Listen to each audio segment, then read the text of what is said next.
보겠습니다. 544장입니다. 544장.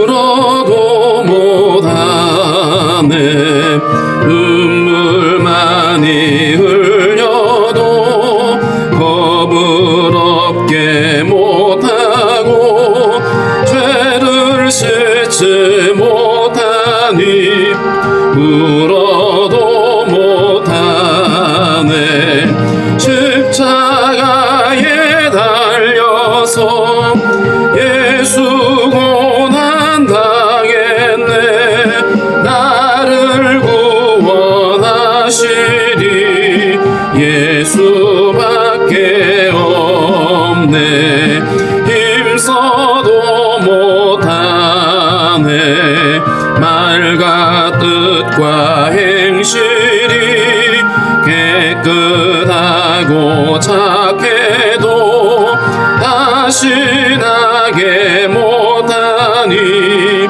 힘써도 못하네 십자가에 달려서 예수 고난 당했네 나를 구원하시리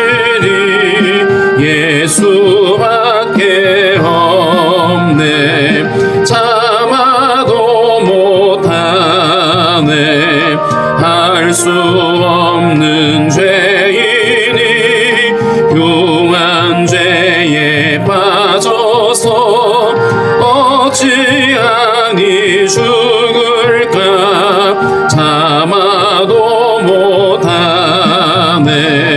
십자가에 달려서 예수 고난 당했네 나를 구원하시리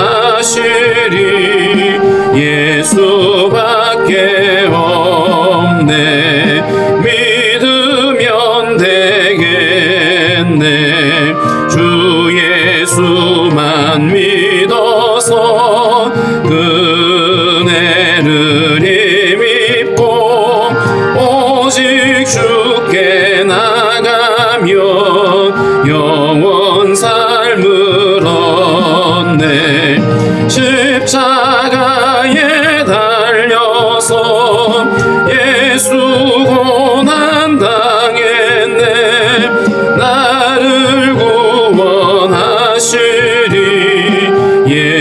예수밖에 없네. 기도하겠습니다. 하나님 아버지 감사합니다. 오늘도 우리에게 새 아침을 허락해 주시고 주님 앞에 나와서 머리 숙여 기도하며 찬양하게 하신 하나님 감사합니다. 오늘 이 찬양의 고백처럼 하나님 아버지 우리가 죄와 사망의 권세에서 구원받은 것은 우리 어떤 선함이나 노력이나 우리 어떤 아버지 종교적 의의가 아니라 오직 예수 그리스도로 말미암는 하나님의 은혜로 우리가 구원받았음을 믿습니다. 우리가 날마다 살아가면서 예수 그리스도 안에 함께 거할 수 있게 도와주시고 그 십자가의 그 언약 안에 함께 거하며 주님 오실 날을 예비하며 살아갈 수 있도록 우리 모두에게 믿음을 더하여 주옵소서. 세상이 흉흉하고 전염병으로 인해서 온 세상이 고통을 하는 가운데 있습니다. 하나님의 아버지여 이 환난의 때에 우리가 더욱 깨어있게 도와주시고 더욱 주님을 바라보며 여전히 우리의 소망이 주님밖에 없음을 고백할 수 있는 저희들이 되게 하여 주옵소서. 어려움을 겪고 있는 성도들을 지켜주시되 하나님의 선하신 은혜로 함께 해주시기를 원하고 기도합니다. 때를 따라 도우신 은혜로 말미암아 언제나 주 안에서 형통하게 하시고 마침내 주님의 의를 이룰 수 있도록 하나님 인도하여 주옵소서. 성도들의 모든 간구와 기도를 주께서 기뻐 받아주시되 주의 선하심으로 응답하여 주시기를 원하고 기도합니다. 하나님 아버지 행렬하도 우리의 욕심을 구하지 않게 도와주시고 주님의 뜻을 좇아서 아버지 우리가 마땅히 구하며 또 순종할 수 있는 저희들이 되게 하여 주옵소서. 하나님 아버지 오늘도 우리에게 허락하신 말씀을 우리가 마음에 새기며 여전히 아버지 하나님의 그 은혜와 사랑을 깨닫는 시간 될 수 있도록 도와주옵소서. 한 주간을 시작하는 아버지 성도들 삶을 붙잡아 주시고 언제나 하나님 아버지 끼어있는 아버지 성도들 되게 하시며 불의와 타협하지 않게 하시고 진리를 분별하며 아버지 날마다 하나님께 보여주시는 그 의의 길을 걸어갈 수 있도록 주여 도와주시옵소서. 오늘도 하나님 나라에 부름받은 우리 형제들 강건케 하시고 맡겨진 사명 잘 감당해낼 수 있도록 주여 인도하여 주옵소서. 감사합니다. 예수님의 이름으로 기도하옵나이다. 아멘. 540장 찬양하겠습니다. 540장입니다.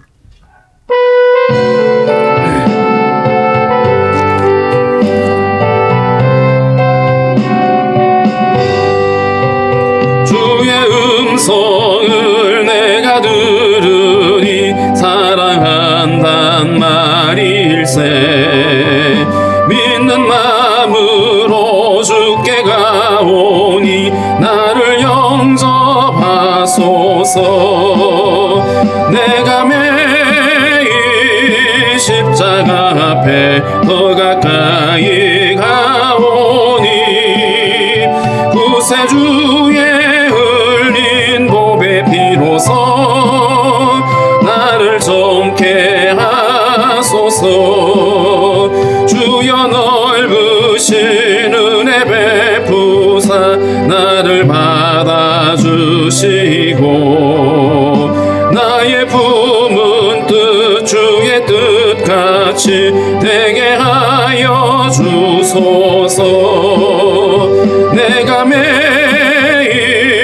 십자가 앞에 더 가까이 가오니 구세주의 흘린 보배 피로서 나를 영케 하소서. 주의 보좌로 나갈 때에 어찌하니 기쁠까. 주의 얼굴을 항상 배우니 더욱 친근합니다. 내가 매일 십자가 앞에 더 가까이 가오니 구세주의 흘린 보배 피로서 나를 정케 하소서.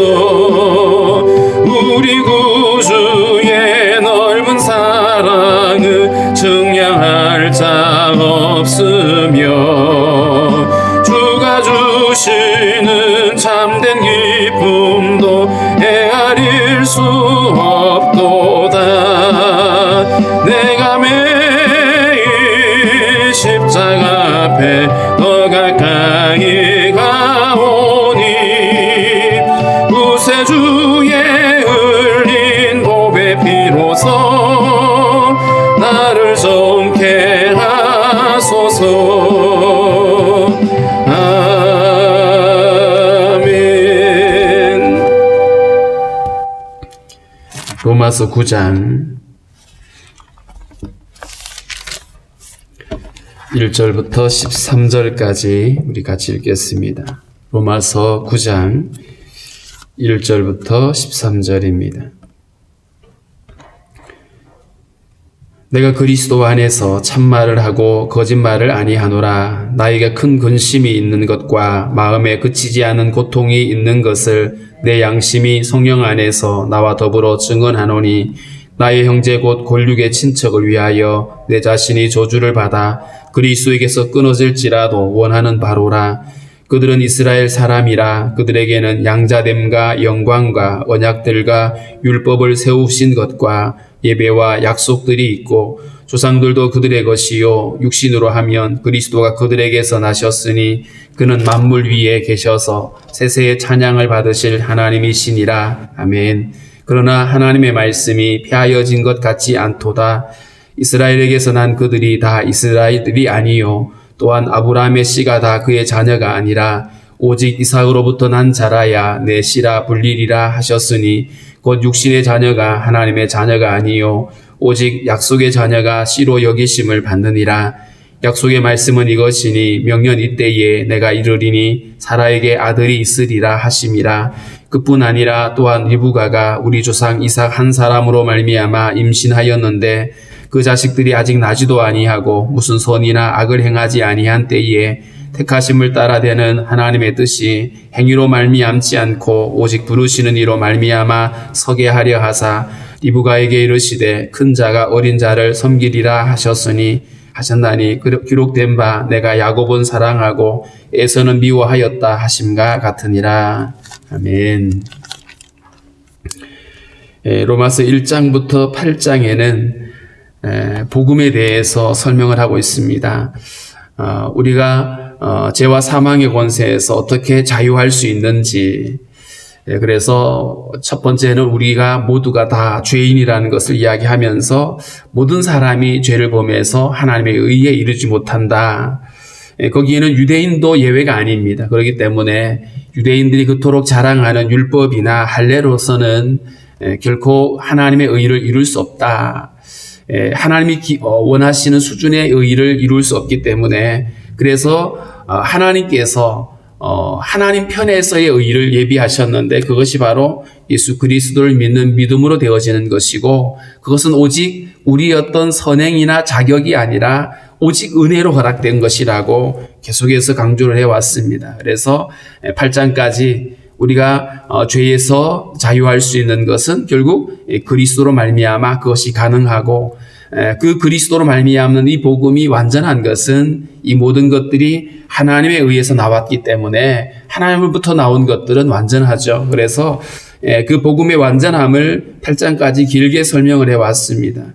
9장부터 11장까지는 그렇다면 이스라엘이라고 하는 하나님이 택한 이 선민 이스라엘은 어떠하냐, 이스라엘에 관련된 얘기들을 하고 있고요. 나머지 12장부터는 복음을 가진 우리 그리스도인들이 어떤 삶을 살아야 하는지, 삶의 실천에 대해서 설명을 하고 있습니다. 오늘 1절에 보면 내가 그리스도 안에서 참말을 하고 거짓말을 아니하노라. 나에게 큰 근심이 있는 것과 마음에 그치지 않는 고통이 있는 것을 내 양심이 성령 안에서 나와 더불어 증언한다. 이 사도 바울에게 큰 근심과 고통이 있는데 그 근심과 고통이 뭐냐 하면 유대인들을 향한 것입니다. 바울도 역시나 바리새인이었죠. 바리새인들은 굉장히 율법을 중하게 여기고 율법을 자랑하고, 그리고 그 율법을 지키는 일에 목숨을 거는 이런 사람들입니다. 스스로 자기들이 거룩한 삶을 추구하고 있는 이들이기 때문에 바리새인이라고 하는 이 자부심이 있었어요. 그런데 그러했던 이 사도 바울이 예수님을 만나기 전에는 예수 믿는 자들을 핍박을 하고 이렇게 했었는데, 예수님을 만나고 나서는 그가 이방의 사도로 부름을 받습니다. 그래서 이방인들에게 복음을 전하는데, 분명히 자기도 유대인인데 이방인들에게는 복음을 전할 때에 그들이 회개하고 돌아와서 구원받는 모습을 지켜보는데, 유독 유대인들은 이 사도 바울을 민족의 반역자 혹은 율법을 배신한 자로 이렇게 취급을 하고, 그러면서 그를 저주하고 핍박을 합니다. 이 로마서를 기록할 때만 해도 고린도에서 이 로마서를 기록을 하는데 여전히 이 바울에게는 유대인들이 핍박을 하고 있었고, 또 예루살렘으로 들어가면 바울을 죽이겠다고 이렇게 나서는 유대인들입니다. 자, 이런 상황에서 계속해서 유대인들의 공격을 당하고 복음이 그들에게 거절당하고, 그러니까 복음의 이 가치도 알고 있고 복음을 받아들이기만 하면 살 수 있다라고 하는 것을 알고 있는데, 이 유대인들이 이 율법을 복음을 거절하고 받아들이지 않으니까 이 바울 안에 이 내면의 갈등이 있는 것이죠. 그토록 유대인들이 가는 곳곳마다 자기를 핍박을 하고 이렇게 방해를 하는데도 불구하고 바울은 유대인들의 해당이 있는 곳을 가장 먼저 찾았던, 어떻게 보면 이 바울도 처음부터 민족주의자였습니다. 그러니까 유대인들을 반역하거나 배신한 것이 아니었어요. 정말 사랑하는 자였고요. 그렇기 때문에 매를 맞더라도 그들을 또 찾아가고 복음을 전했던 이런 바울입니다. 이 유대인들의 불신앙과 복음을 거절하는 모습을 지켜보면서 그가 이렇게 마음에 고통을 당하고 있고 그의 간절한 소망이 3절에 이렇게 되어 있습니다. 나의 형제 곧 골육의 친척을 위하여. 여기서 나의 형제 골육의 친척이라는 말은 아브라함과 이삭과 이스라엘, 야곱의 이 뒤를 이어서 일어난 이스라엘 백성들을 지칭하는 표현들인데 이 이스라엘 백성들을 위해서 내 자신이 저주를 받아 그리스도에게서 끊어질지라도 원하는 바로다. 사실은 이 사도 바울은 그리스도 없이는 살 수 없는 자였습니다. 그런데 지금 이렇게 민족을 위해서 내 자신도 드릴 수 있다라고 할 만큼 사실은 이것이 아버지의 마음이기도 하죠. 우리를 죄와 사망의 권세에서 구원하시려고 아들을 내어주셨던 바로 그 주님의 사랑입니다. 민족을 향한 이 사도 바울의 이 사랑의 고백, 내 모든 것들을 다 내어줄지라도 우리 민족만이 돌아올 수 있다라면 나는 그렇게 하겠다라고 하는 그런 고백이었습니다. 이처럼 민족을 향한 안타까움이 바울에게 있고 그것이 근심이 되고 고통이 되어졌다라고 이야기를 하는데 이때 사람들은 이렇게 반문을 하죠. 유대인들은 자 그러면 우리가 택함을 받은 선민이고 율법을 받았고 할례를 우리가 자랑 삼아 했었는데 그렇다면 이게 다 구원받는 일에 아무런 유익함도 없다라고 말해 왔으니까 오직 복음이고 오직 은혜이고 오직 믿음이니까 율법을 지키는 일이나 할례를 받는 것이 구원받는 일에 전혀 하나의 도움도 되지 않는다. 그렇다면 유대인들이 나은 게 뭐냐 도대체 이런 질문이 가능하겠죠. 자 그런데 오늘 이 4절에 보면 바울은 그렇게 말합니다. 그들은 이스라엘 사람이다. 이스라엘 사람 그들에게는 양자됨과 영광과 언약들과 율법을 세우신 것과 예배와 약속들이 있다. 어차피 이방인들이 믿음으로 구원받고 유대인들도 그러하다라면 우리가 받은 율법은 무슨 의미가 있냐? 할례는 무슨 의미가 있냐? 우리가 선민이라고 하는 것이 무슨 의미가 있느냐라고 말을 하는데 오늘 바울은 그 얘기를 합니다. 우리가 구원받은 하나님의 택함받은 이 백성이라고 하는 우리에게는 하나님의 이 모든 기회와 약속들이 주어졌다. 이것은 우리에게 놀라운 특권이고 기회이라고 말하고 있습니다. 여기서 그들은 이스라엘 백성들 택한 선민을 가리키는데 양자됨과 이 양자라고 하는 말은 하나님의 백성이 되었다는 뜻이죠. 구약 성경에는 하나님을 아버지라고 부르는 경우들이 거의 없습니다. 하나님을 아버지라고 하지 않고 하나님의 백성, 나의 하나님 이런 표현을 썼기 때문에 여기서 양자됨이라고 하는 것은 하나님의 거룩한 백성이 되어졌다라고 하는 이런 의미이고요. 그 다음에 영광과 언약들, 하나님의 영광 그들이 경험을 했죠. 성전에 하나님의 영광이 가득 임했던 것들을 보았던 사람들이고요.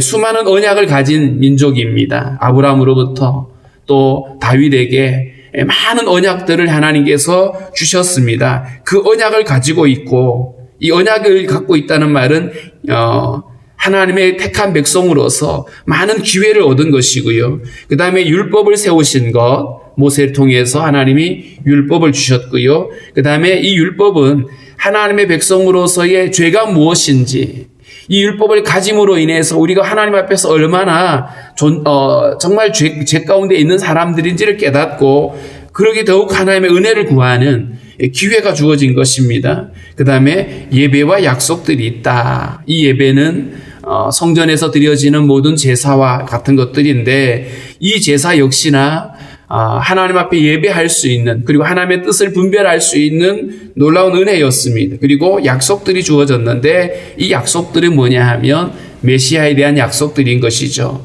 이 이스라엘 백성들에게 주어진 오직 이스라엘 백성들에게만 주어진 이 특권들이 있다라는 것이죠. 그 특권이 바로 이들에게는 기회가 되어지고 또 은혜에 참여할 수 있는 이런 어떤 은혜인 것인데 그런데 그 은혜를 받았음에도 불구하고 이들은 이것을 깨닫지 못하고 거절을 하게 됩니다.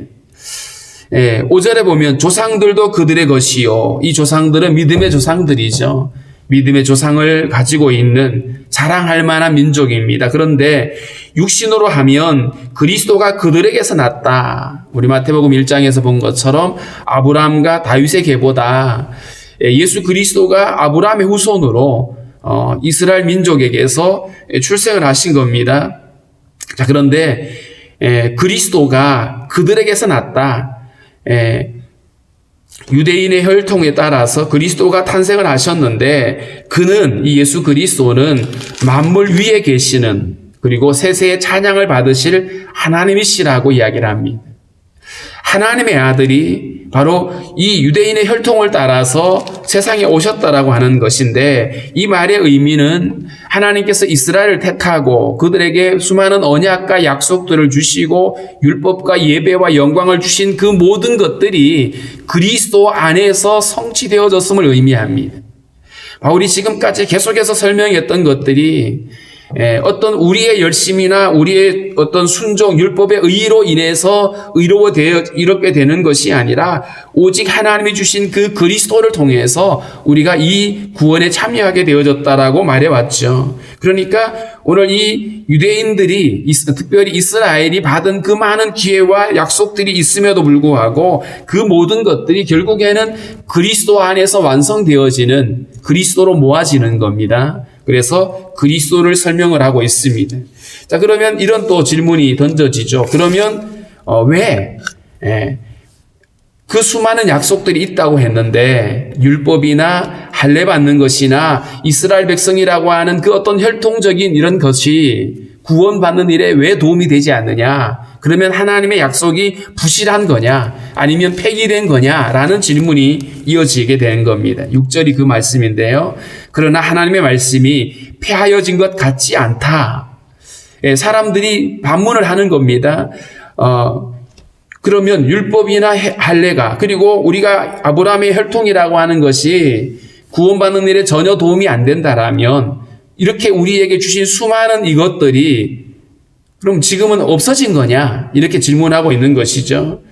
그런데 거기에 대한 답변으로 아니다. 하나님의 말씀이 폐하여진 것 같지 않다. 이 말은 결국 하나님의 말씀이 실패로 돌아갔거나 아니면 변경이 되었거나 취소된 것이 아니라는 겁니다. 하나님의 언약들이 바뀐 것이 아니라는 거죠.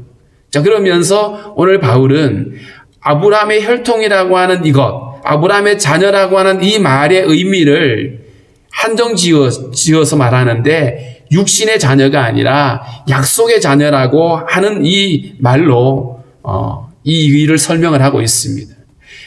아브라함의 혈통으로 태어났는데도 불구하고 어려서부터 율법을 지켰는데도 불구하고 구원받는 일에 관계가 없다라면 그러면 도대체 지금까지 말해왔던 그 많은 약속들, 언약들은 없어진 거냐, 폐기된 거냐, 변경된 거냐라는 이 질문에 그렇지 않다라고 말합니다. 예수님도 그런 말씀을 하셨죠. 내가 율법을 폐하려 온 것이 아니고 완성케 하기 위해서 왔다라고 말씀을 하셨거든요. 자, 그렇다면 이 복음과 그리고 이 유대인들이 알고 있는 그들의 어떤 율법적 의의가 부딪히는 이 장면에서 오늘 바울은 아브라함의 자녀라고 하는 이 말을 약속의 자녀로 제한시키는 것을 설명을 하고 있습니다. 이스라엘에서 난 그들이 다 이스라엘이 아니요.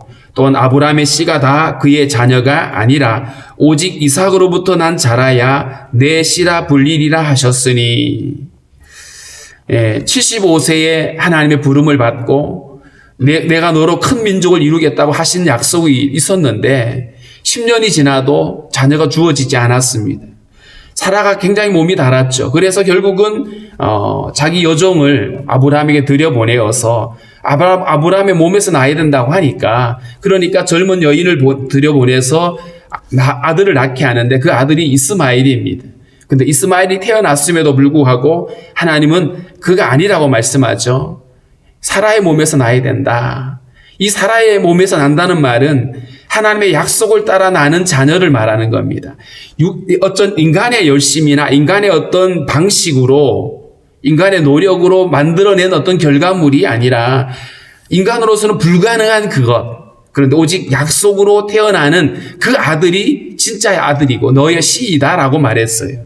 여기서 씨라고 말하는 혹은 너의 후손이라고 말하는 이 말의 의미가 그냥 단순히 혈통적으로 아브라함의 후손이 아니라 약속의 자녀라는 것을 말하고 있죠.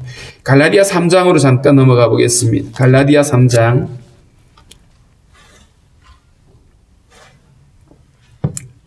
7절부터 9절을 봅니다. 갈라디아 3장 7절부터 9절 읽습니다. 그런즉 믿음으로 말미암는 자들은 아브라함의 자손인 줄 알지어다. 또 하나님이 이방을 믿음으로 말미암아 의로 정하실 것을 성경이 미리 알고 먼저 아브라함에게 복음을 전하되 모든 이방인이 너로 말미암아 복을 받으리라 하였느니라. 그러므로 믿음으로 말미암는 자는 믿음이 있는 아브라함과 함께 복을 받느니라.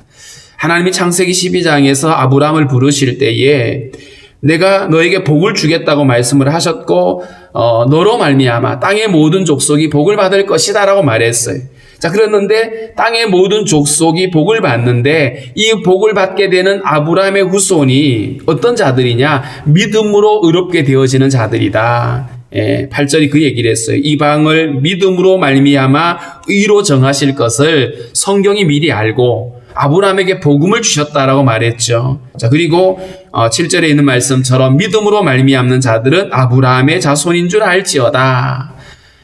창세기 15장에서 아브라함이 이것을 믿음에 그것을 그의 의로 여겼다고 말씀하셨던 것처럼 누가 아브라함의 자손이냐, 누가 아브라함의 후손이냐, 할례받은 자가 아니라 율법을 가진 자가 아니고 혈통적으로 아브라함의 대를 이은 사람이 아니라 바로 아브라함의 그 믿음을 가진 자들이 바로 아브라함의 자녀고 후손이고 약속의 자녀라고 표현하고 있습니다. 그래서 오늘 7절에 있는 말씀처럼 아브라함의 씨가 다 그의 자녀가 아니고 오직 이삭으로부터 난 자라야 내 씨라 불리리라 하셨으니 이스마엘은 제외되어지고 이삭에서 난 자들이 바로 너의 씨라고 말한 것처럼 하나님이 말씀하고 있는 아브라함의 후손은 약속의 자녀들이다 이렇게 말하고 있습니다. 이 약속의 자녀는 바로 믿음을 가진 아브라함과 같은 믿음을 가진 자들을 지칭하고 그들이 바로 구원받는 백성이 된다라고 설명을 하고 있죠. 자, 그래서 8절에 육신의 자녀가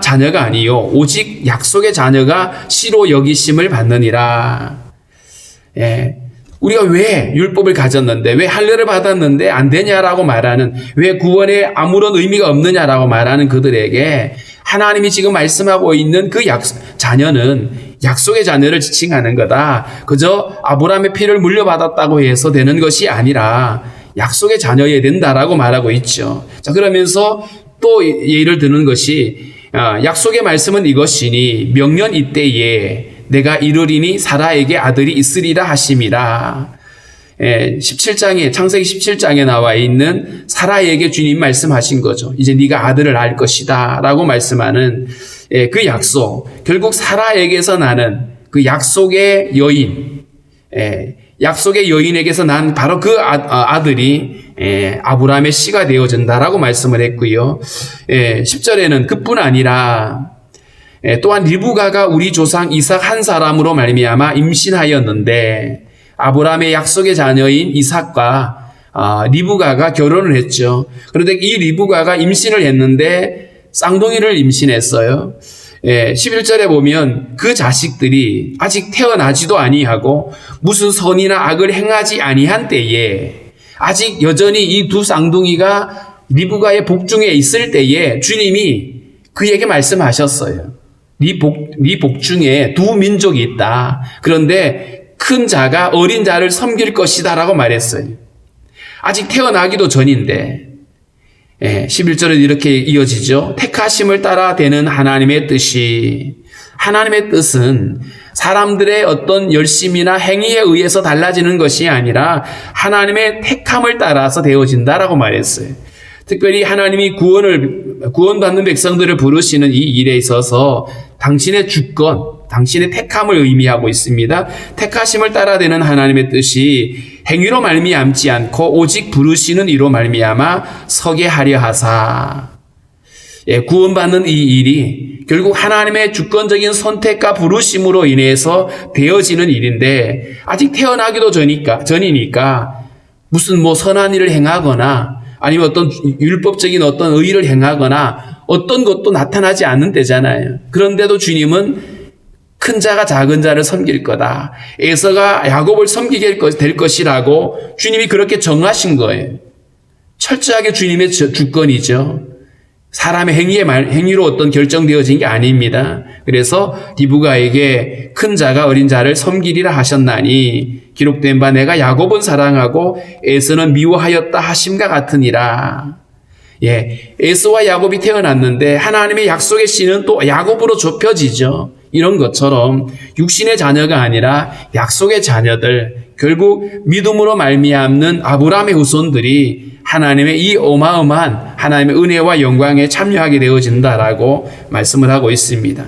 특별히 여기서 야곱은 사랑하고 에서는 미워했다라고 하는 이 말 안에는 하나님의 선택과 유기라고 하는 단어가 등장을 하게 되는데 하나님의 선택은 철저하게 주님의 주권에 의해서 되어지는 것입니다. 근데 유기라고 하는 것은 주님이 그들을 선택하지 않았다는 뜻이거든요. 원래 우리가 죄와 사망의 권세에서 태어났기 때문에 그냥 그대로 두면 모두가 다 심판의 대상이고 결국 멸망의 대상입니다.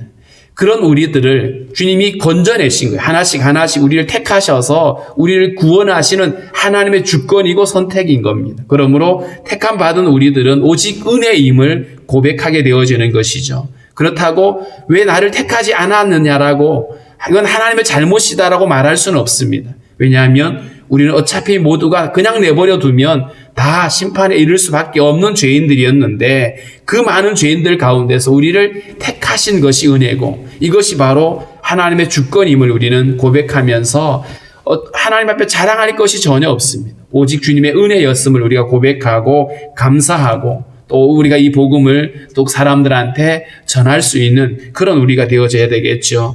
오늘 이 이스라엘을 향한 하나님의 이 주권적인 선택에 대해서 말씀을 했는데 오늘 이 동족을 향한 이 사도 바울의 그 간절함이 또 우리들에게도 같이 있었으면 좋겠습니다.